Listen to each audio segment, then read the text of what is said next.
सूरत के भेस्तान इलाके में पुरानी दुश्मनी ने फिर खूनी रंग ले लिया। सतीश नाम के युवक पर 5 से 6 हमलावरों ने धारदार हथियारों से ताबड़तोड़ वार कर दिया। गंभीर वार से सतीश की मौके पर ही मौत हो गई।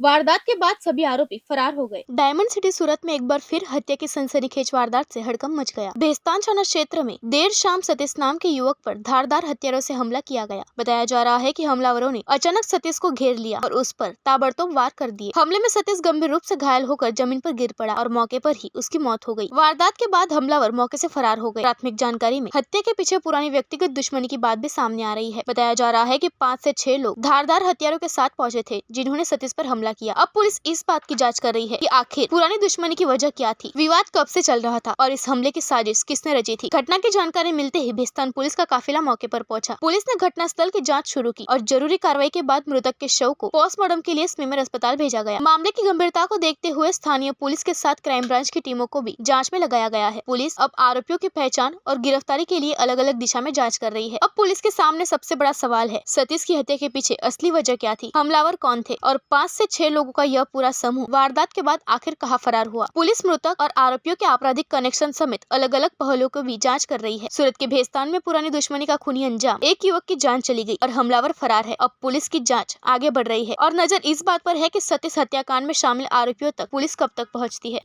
કોની હત્યા થઈ છે અને શા માટે? સતીશ નામના શખ્સની હત્યા થયેલી છે। અત્યારે અમે સ્થળ ઉપર છે અને કયા કારણોથી થઈ છે એની તપાસ અત્યારે ચાલી રહી છે અને પોલીસ ટૂંક જ સમયમાં ત્વરિત રીતે જે આરોપીઓ છે એને હસ્તગત કરી લેશે। એમાં વિસ્તાર કયો છે અને શું થયું? આ બેસ્તાન પોલીસ સ્ટેશનનો વિસ્તાર છે। અહીંયા આગળ જે અત્યારે અમને જે જાણવા મળ્યું છે કે આની હત્યા કોઈ અંગત અદાવતને કારણે થઈ છે, શું છે એ બાબતે અમે પોલીસ મહેનત કરી રહી છે। સાહેબ શું માર્યું હતું અને કેટલા આરોપી હતા? તીક્ષ્ણ હથિયાર હતા। પ્રથમ દ્રષ્ટિએ જોતા 5 થી 6 લોકો હોય એમ લાગે છે, છતાં પણ તપાસ ચાલુ છે।